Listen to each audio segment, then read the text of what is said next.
Bismillahirrahmanirrahim. Assalamualaikum warahmatullahi taala wabarakatuh. Yang saya hormati pengasuh Pondok Pesantren Salafiyah Syafi'iyah Ibrahimi Bantal, yaitu Dr. Kiai Muhammad Hashim Romli, dan yang saya hormati Kepala BLK Komunitas, yaitu Bapak Ismail Badri MPD, dan yang saya hormati Instruktur BLK Komunitas, yaitu Bapak Ain Ridwan SPD IGR, dan yang saya hormati Panitia Praktek kerja lapangan, yaitu Bapak Misjan SPD, dan tak lupa pula teman-teman yang lain yang berbahagia. Pertama-tama mari kita panjatkan puja dan puji syukur kehadirat Allah Subhanahu wa taala, yang dimana pada sampai hari ini kita masih diberikan kesehatan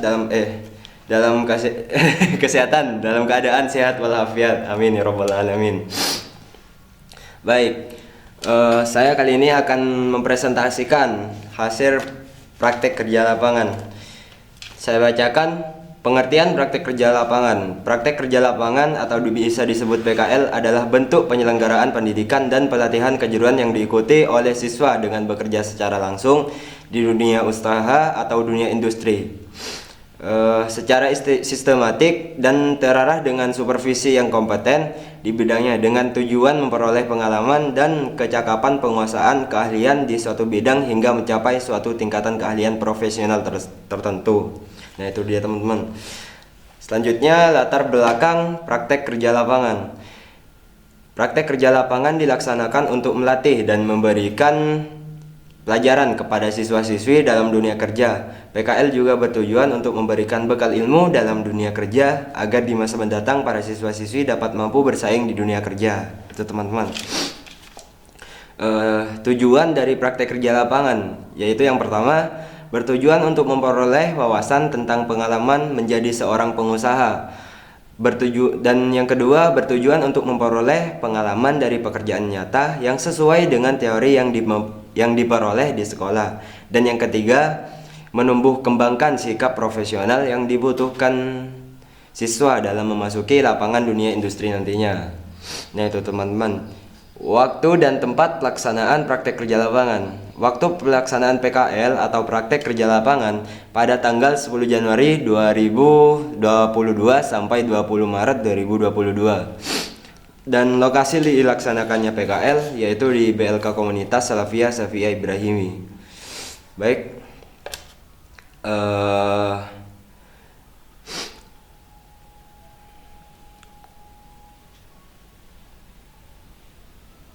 Baik, ini adalah hasil ilmu yang kita praktekkan di praktek kerja lapangan PKL, yaitu desain poster, desain logo, desain brosur, membuat produk, membuat desain wadah produk, dan desain baju atau sablon, menyablon kaos. Itu dia teman-teman. Jadi di desain grafis di praktek kerja lapangan di BLK Komunitas kita banyak sekali yang telah kita pelajari. Nah, ini adalah salah satu contoh yang kita pelajari dalam sehari-hari. Nah, selanjutnya perlu saya jelaskan ya teman-teman, di presentasi kali ini saya hanya akan menjelaskan kelima aplikasi berikut, yaitu aplikasi Microsoft Office Word, Microsoft Office Word, biasanya orang menyebutnya dengan Word. Yang kedua Excel, yang ketiga PowerPoint, keempat Photoshop CC, yang kelima CorelDRAW. Dan perlu diketahui, jadi sebelumnya saya akan menjelaskan apa fungsi-fungsi dan kegunaannya, saya tidak akan menjelaskan secara rinci. Jadi saya di sini hanya akan menjelaskan fungsi dan kegunaannya, bukan untuk penjelasan rinci ataupun detailnya gitu mungkin teman-teman. Nah, baik, kita yang ke pertama, apa itu Microsoft Word? Nah, menurut Tajwala, Microsoft Word adalah program pengolah kata yang memiliki tujuan untuk membuat dokumen teks yang dapat disimpan secara elektronik, dicetak di kertas, atau disimpan dalam format PDF. Microsoft Word sendiri sangat populer di dunia, termasuk di Indonesia. Itu dia teman-teman. Nah, Microsoft Word ini salah satu aplikasi yang sering digunakan para desainer di percetakan teman-teman. Biasanya ini Microsoft Word itu digunakan untuk membuat surat, surat lamaran, mungkin itu teman-teman. Nah, di sebelah kanannya ini adalah salah satu logo Word ya teman-teman. Mungkin teman-teman sudah mengenalinya. Nah, yang berikutnya apa kegunaan Microsoft Word? Salah satu kegunaan utama dari Microsoft Word adalah membuat berbagai macam surat, mulai dari surat sederhana hingga surat resmi untuk keperluan kantor, sekolah, dan lainnya. Selain itu, pengguna juga bisa memanfaatkan Microsoft Word untuk membuat kop surat. Itu udah teman-teman. Saya jelaskan lagi. Ini dia kegunaan atau fungsi-fungsi Microsoft Word ya teman-teman. Jadi di Word kita membuat surat sederhana hingga surat-surat resmi, itu dia untuk keperluan kantor, sekolah, dan lainnya. Baik, kita lanjut ke tampilan. Nah, di sini teman-teman, di tampilan Microsoft Word, di depan di tampilan awal Microsoft Word kita akan ditampilkan lembaran kerja. Nah teman-teman, ini di lembaran kerja biasanya tidak sampai mungkin kita bisa 100 atau banyak lebih lah di Microsoft Word ya teman-teman. Nah, kita selanjutnya ke Excel. Baik, saya bacakan. Microsoft Excel atau Microsoft Office Excel adalah sebuah program aplikasi lembar kerja yang dibuat dan didistribusikan oleh Microsoft Corporation yang dapat dijalankan pada Microsoft Windows dan Mac OS. Aplikasi ini merupakan bagian dari Microsoft Office. Nah, itu. Selanjutnya, fungsi atau kegunaan Microsoft Excel. Fungsi utama program Microsoft Excel adalah sebagai aplikasi atau software pengolah angka. Nah, ini dia teman-teman. Jadi aplikasi Excel ini tidak kalah jauh sama Word tadi. Nah, kegunaannya sama. Di aplikasi Excel kita bisa mengedit teks, memasukkan teks, menyalin teks. Nah, itu dia teman-teman. Tapi kegunaannya di Microsoft Excel ini adalah pengolah angka, layaknya seperti kalkulator. Nah, ini di kanan kita ditampilkan adalah logo Microsoft Excel ya teman-teman untuk versi yang sekarang ini. Nah, baik. Selanjutnya ini adalah tampilan Microsoft Excel. Di Excel kita bisa memasang teks, mengedit teks, mengedit font, bisa membesarkan font. Itu dia teman-teman, banyaklah kegunaannya. Baik, selanjutnya kita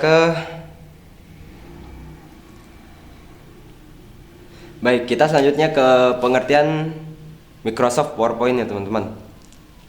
PowerPoint merupakan software yang digunakan untuk dirancang bahan presentasi dalam bentuk slide. Slide itu contohnya di lembar ini ada lembar lagi gitu teman-teman, contohnya iya kah. Nah, dengan adanya aplikasi ini seseorang akan lebih mudah dalam membuat presentasi yang dibuat secara sederhana, menarik, bahkan profesional, yang mana digunakan sebagai bahan pembelajaran di kelas maupun di depan umum. Nah, itu dia teman-teman. Jadi Microsoft PowerPoint ini adalah salah satu aplikasi untuk presentasi ya teman-teman, maupun dalam mengajar gitu. Baik, saya bacakan kegunaan Microsoft PowerPoint. Microsoft PowerPoint yang utama adalah membuat bahan dan proses presentasi menjadi lebih mudah. Yang kedua, Microsoft PowerPoint juga menyediakan berbagai fitur yang memudahkan pengguna dalam memasukkan gambar ataupun video dalam bahan presentasinya. Nah, itu dia teman-teman. Jadi kegunaan Microsoft PowerPoint ini sangat banyak teman-teman dalam usia sekolah, dalam mengajar itu teman-teman. Jadi mungkin dalam menggunakan Microsoft PowerPoint dalam mengajar kita akan diberi kemudahan ya dalam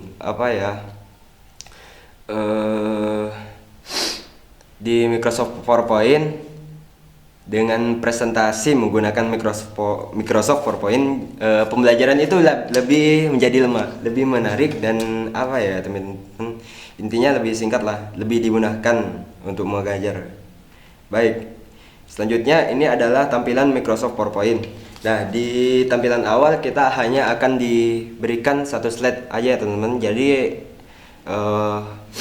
kita bisa menambahkan semuanya.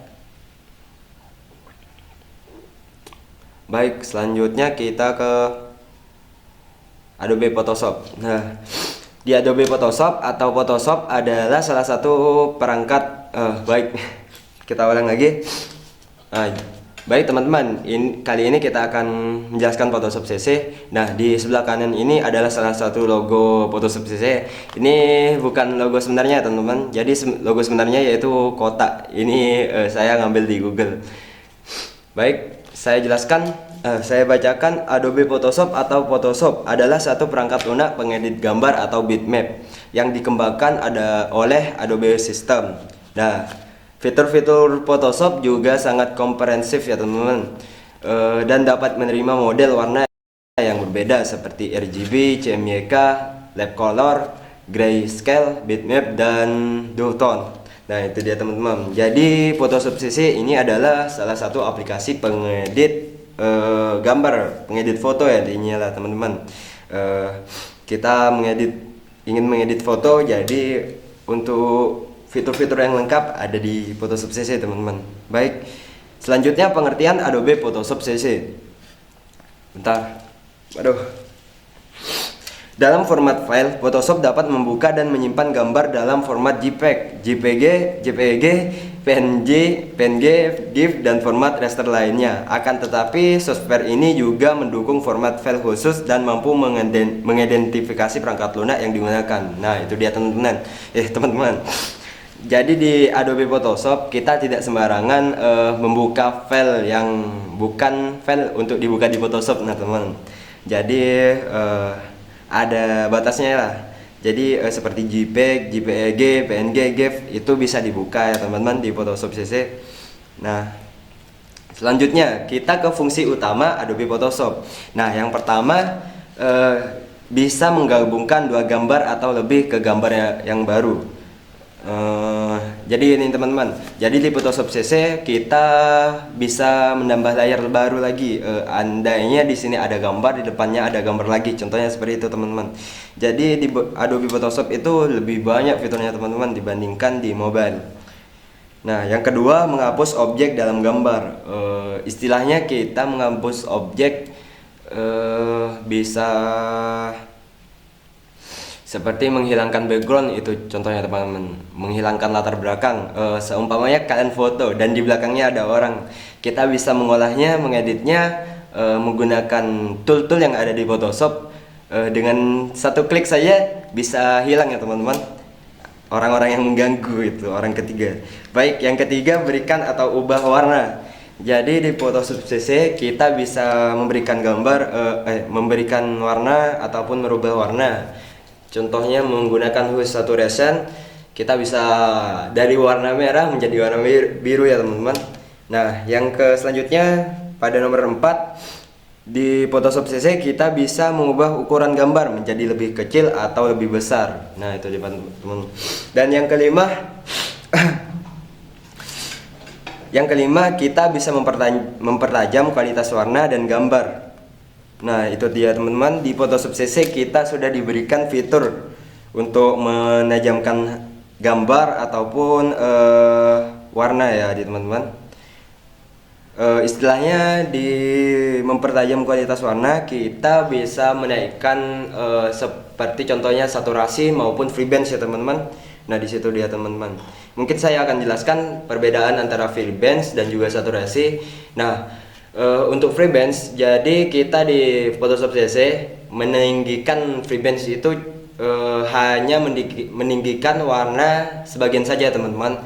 Dan kalau untuk saturasi itu biasanya meninggikan keseluruhan warna.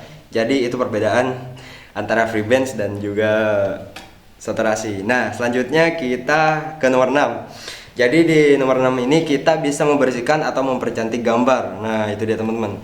Jadi di Photoshop CC apabila wajahnya masih banyak jerawatnya dan masih banyak bekas-bekas komedo kayak gini, contohnya bermija, kita bisa dipercantik lagi ya teman-teman. Bisa dihaluskan. Muka-muka yang masih hitam bisa diputihkan di Photoshop CC. Baik, yang ketujuh, blur gambar sehingga terlihat lemah. Ini kita memblur gambar sehingga terlihat lemah. Artinya kita bisa memberikan efek blur pada gambar sehingga mungkin Contohnya di belakang kita, intinya masih tajam lah teman-teman. Kita bisa memblurkan biar menjadi lebih bokeh, bisa di Photoshop. Nah, kedelapan, kita bisa meningkatkan intensitas cahaya agar lebih terang. Nah, itu dia teman-teman. Apabila kita memotret pada waktu malam hari, kita masih kekurangan cahaya ya teman-teman. Contohnya di Photoshop kita bisa mengeditnya agar lebih terang. Nah, yang ke-9, kita bisa memangkas gambar. Intinya lah mengcrop dari masih lebar, kita bisa memotongnya dari landscape berubah jadi potret, bisa di Photoshop CC. Nah, ini selanjutnya adalah salah satu tampilan Adobe Photoshop CC. Kita bisa membukanya dengan cara open gambar, ataupun bisa dengan cara hanya lembar kerja ya teman-teman, bisa juga di Photoshop CC. Nah, di sebelah kanan kita sudah diberikan panel apa ya itu contohnya, dan yang di kiri kita diberikan toolbox. Nah, di atas ada menu bar, option bar, itu dia teman-teman. Nah, baik, selanjutnya kita ke pengertian Corel Draw. Agar tidak lebih lama videonya, saya agar percepat lagi ya teman-teman. Baik, di pengertian Corel Draw, jadi di PKL kita dijelaskan fungsi Corel Draw 2019 ya teman. Dan Corel Draw itu ada banyak versinya, dan yang sekarang itu ada Corel Draw yang versi 2022. Kurang tahu yang 2023 ada atau tidak. Nah, Corel Draw saya jelaskan, saya bacakan. Corel Draw adalah aplikasi desain grafis dua dimensi digital yang berbasis vektor. Dengan aplikasi ini kalian bisa membuat desain logo, flag, brosur, kartu undangan, dan berbagai desain dokumen lainnya dengan lebih mudah. Dan aplikasi ini pun memiliki beberapa keunggulan dibandingkan aplikasi desain lainnya. Nah, itu dia teman-teman. Jadi Corel Draw ini adalah nomor satu paling diminati para desainer. Nah, di Corel Draw ini kita bisa membuat desain logo, brosur, poster, kartu undangan, dan berbagai macam lainnya ya, yang berbentuk dokumen. Bisa disebut juga vektor, berbasis vektor. Nah, kita bisa membuat animasi juga di Corel, itu dia teman-teman. Nah, selanjutnya kita ke fungsi Corel Draw. Nah, fungsi Corel Draw seperti perangkat lunak berbasis vektor pada umumnya. Corel Draw bisa digunakan untuk mengerjakan proyek desain. Banyak produk desain yang bisa dihasilkan dari Corel Draw, seperti layout, leaflet, iklan, brosur, kalender, dan masih banyak lagi. Nah, biasanya di PKL kita diberi, untuk mencetak teman-teman, banner, kita bisa membuat bahan sablon kaos. Intinya desain buat sablon kaos lah teman-teman. Di Corel Draw kita juga bisa untuk membuat wadah atau untuk produk ya teman-teman. Namanya mana bro? Wadah produk? Wadah produk namanya mana? Wadah produk packaging. Oh, nah itu dia teman-teman. Kita di Corel Draw bisa membuat packaging ya dia teman-teman, untuk wadah produk gitu deh teman-teman. Nah, selanjutnya kita ke tampilan Corel Draw. Nah, ini dia di Corel Draw. Di sebelah kiri kita disediakan tool, banyaknya tool di sana teman-teman. Kita bisa membuat banyak lah. Nah, di sebelah kanan kita bisa untuk memilih warna ya teman-teman. Ini dia. Dan di atas seperti yang tadi kita diberi apa namanya ini dah. Kita di Corel Draw diberi menu bar, option bar, itu ada teman-teman. Di sebelah kiri ada tool. Nah, baik, mungkin itu saja. Nah, selanjutnya kita ke Diklat Basic Dasar Fotografi. Kita akan mempelajari fotografi kali ini teman-teman. Nah, di pelatihan fotografi kita diajari oleh Bapak Risno Wianto, yaitu Bapak Risno Wianto Sarjana Komputer. Nah, kita di pelatihan fotografi banyak sekali dipelajari. Nah, salah satunya yang saya pelajari, yang bisa saya jelaskan, yaitu tentang segitiga exposure. Nah, baik teman-teman. saya jelaskan pengertian segitiga esprosur. Nah, di sini segitiga esprosur atau the esprosur triangle adalah salah satu settingan untuk kamera, teman-teman. Settingan manual pada kamera. Nah, di segitiga esprosur itu terdiri dari shutter speed, aperture, dan juga ISO. Nah, teman-teman. Baik, kita ke selanjutnya. Nah, di segitiga esprosur, baik, mungkin salah satu segitiga esprosur settingan yang pertama kali sebelum kita memotret itu yang pertama yaitu shutter speed ya teman-teman.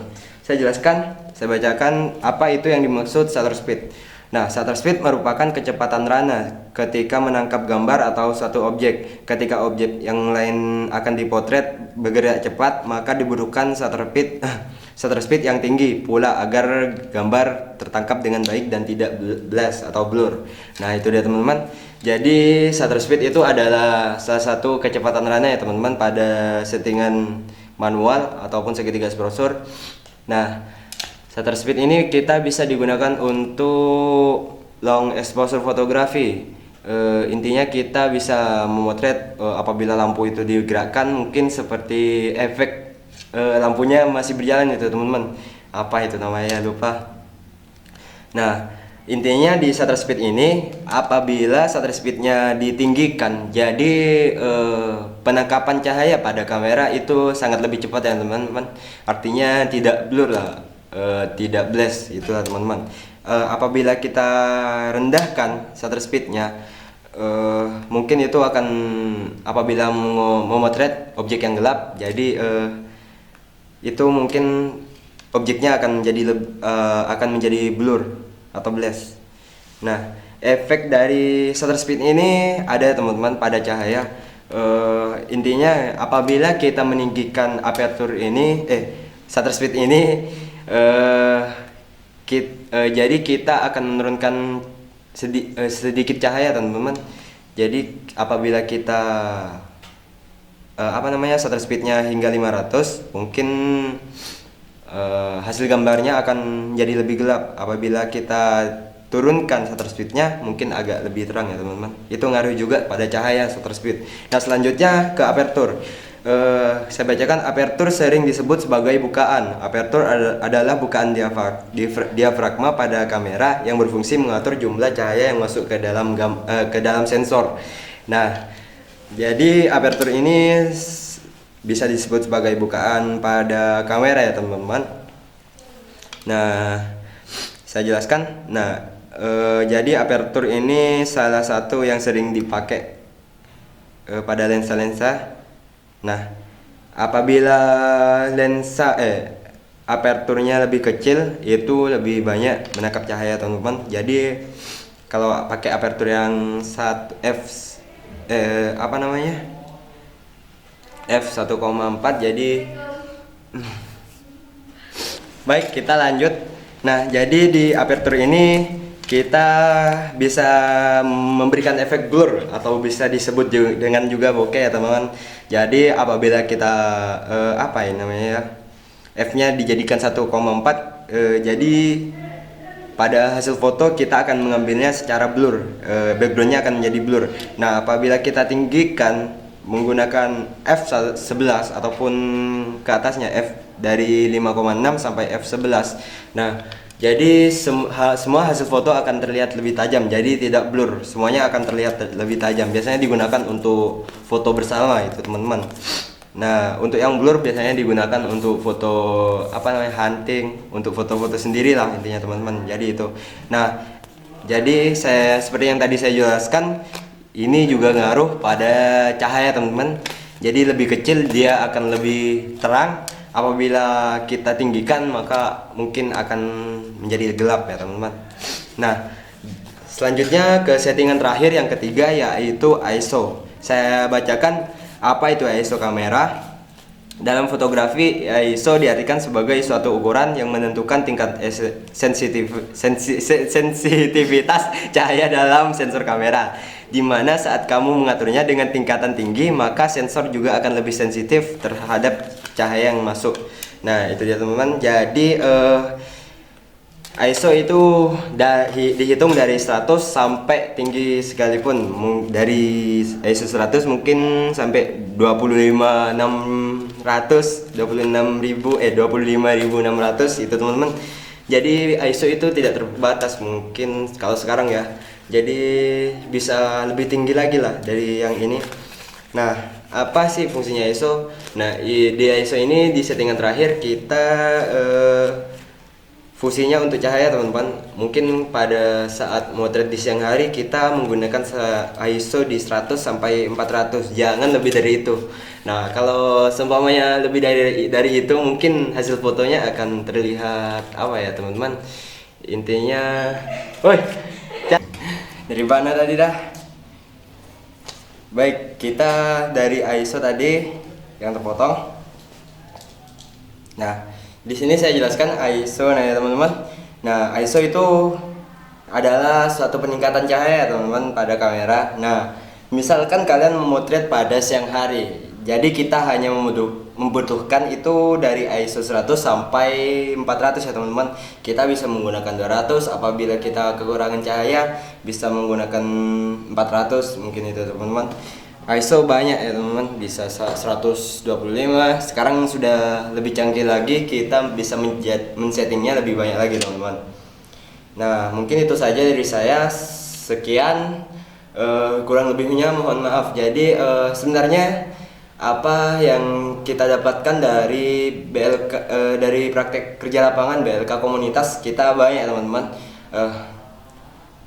Kita banyak sekali yang diajarkan di BLK seperti K3LH, macam lah kita yang dipelajari. Intinya kita setiap harinya itu banyak ilmu yang kita dapatkan di BLK komunitas. Jadi sebelumnya saya mohon izin untuk menutup presentasi kali ini.